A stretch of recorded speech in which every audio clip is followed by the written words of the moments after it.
Hello, I hope whoever's watching this is doing well. Um, this video I'm making today is about practice and theory and practice, about the social science of Marxist dialectics. So a few really good writings on this come from Mao. I think Mao Zedong explains it very good. There's this one writing you can search even on Google. Just search Mao MAO on practice and on contradiction. That's a good one by him too. And there's a lot. So many by him that explains this very well. But basically, to start, so basically, they say there's different forms of knowledge. So we begin in the beginning stage of knowledge. They got perceptual knowledge. Perceptual knowledge is you get it from the senses. Like right now, I'm standing around these trees. I feel a light breeze. So my perceptual knowledge tells me that there's wind. There's a wind flow here, right? So this is a basic simple example, right?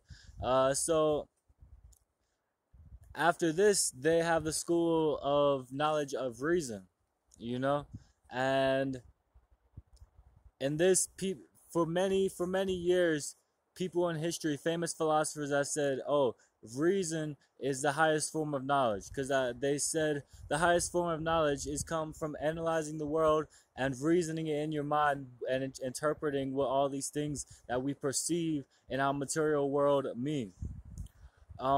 So before Marx, this method of theory, practice, and practicing the theories, that you come up with, in social science, had not really been explained, before, especially in the way Marx explained it. So then the next step of knowledge is experimental knowledge and logical knowledge.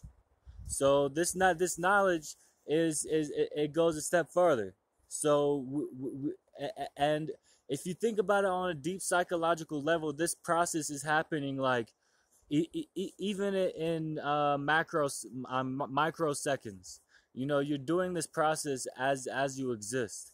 On a small scale and a large scale. We do it as a society, we do it as individuals, where we perceive our world around us, and we reason in our mind and interpret the things that we need to interpret from it in order to process and go about our day. And that ties into our role in the relationship with material production, our role in society.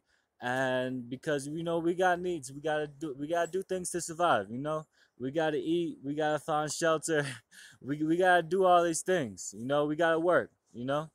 So then after this stage of the perceptual knowledge, you say, okay, I've reasoned, like this stick right here. Of course, everybody already knows this is back in the day. In the basic steps of human cognition, this is probably what happened, right? Like I reason this stick, it's from my senses, my perceptual knowledge, it feels fragile, it feels bendy, it feels like I might be able to break it, right? So then the second steps of knowledge, this is experimental logical knowledge. So I've taken my reasoning. I've said, well, this stick is bendy. It seems like I can break it. So okay, let me test that. Okay, yeah, I just broke it. And so that's logical knowledge. Now I can say for sure that stick, was fragile and that I could break it. Okay? So then I say, okay, well, here's the next step, right? Say, oh, okay, so does that mean I can break any stick? Maybe if I can't find one. I was looking for a really big log or something. I mean, there's some around here. But basically, if I got this big log, that's a big stick, right? I said, okay, this is similar to that. Can I break this as well? If it was a pretty big log, I probably couldn't break it. And then I have to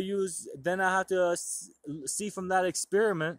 Then you go back from that practice to that theory. So the theory is, okay, I can break sticks, but not all of them. I can't break all the wood because some of it is more dense and more hard and more, you know, bigger, and it's harder to break. So then the next step would be, okay, so let me reason in my mind how I could break this stick. I could get an axe. I could get a tool to use that may be sharper, and can cut it, or I can throw it, off a cliff. If I was a caveman, I'd be like, maybe this will break it.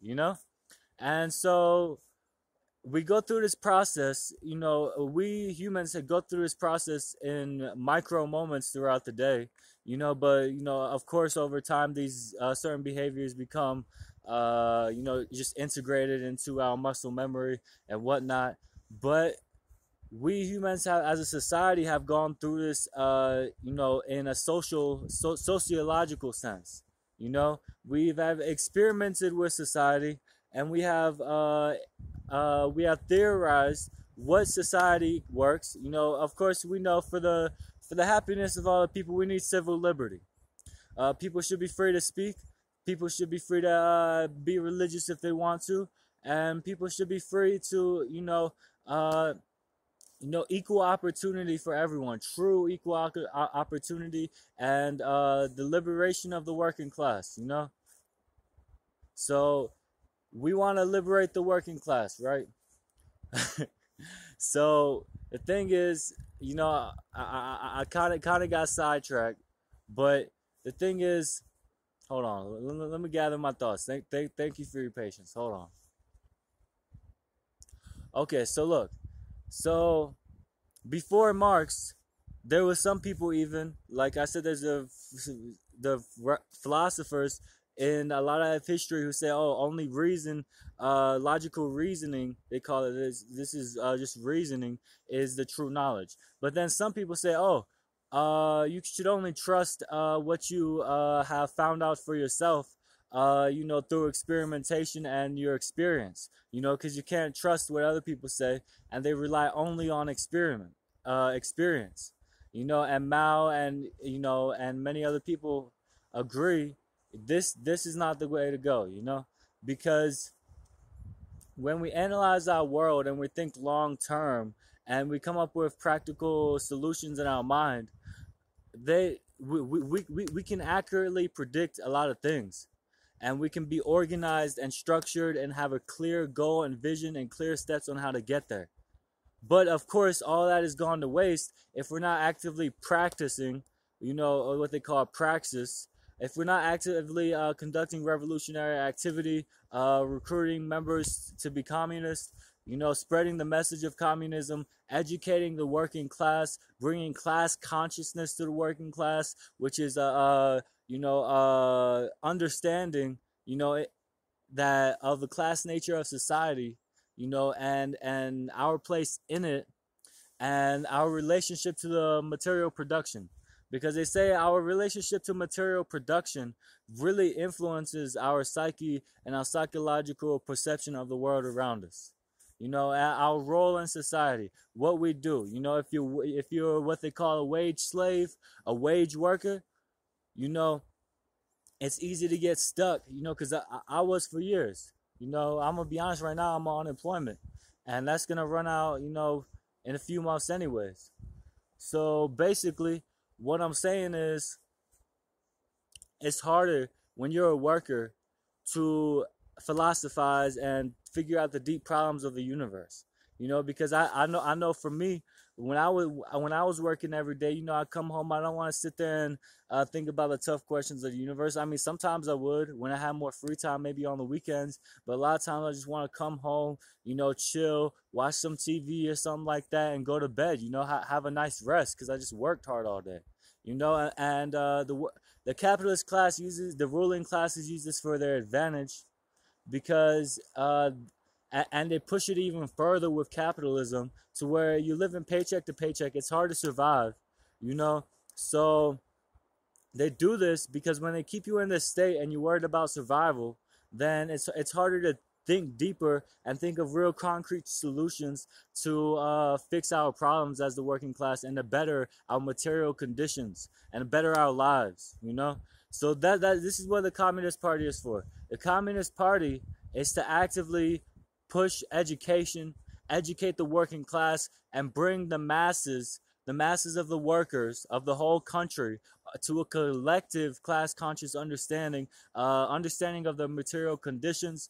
And once they understand this, they'll be able to start making productive steps and actual steps to liberate themselves. But first, there has to be an understanding. You know what I'm saying? You gotta understand the science. You gotta understand accurately understand the nature, of your conditions as a member of the working class. And once you do that, then we can be on the path towards liberation.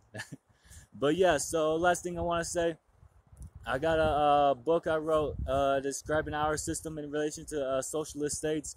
The book is called State Capitalism. There's going to be a link down below. You can buy it, or you can contact me directly, comment on there and get up with me. And if you're in the United States, I can mail it to you if you cash at me or something. And there's also going to be another link for this link this activist put together, all these sources and links. It's called Socialism in the 21st Century, explaining, socialist states and socialist nations and the progresses that have been made recently in socialism. I think that's about it. I'm also going to put the website for the United States Communist Party. Thank you. Hope you have a good day or night, whatever it is.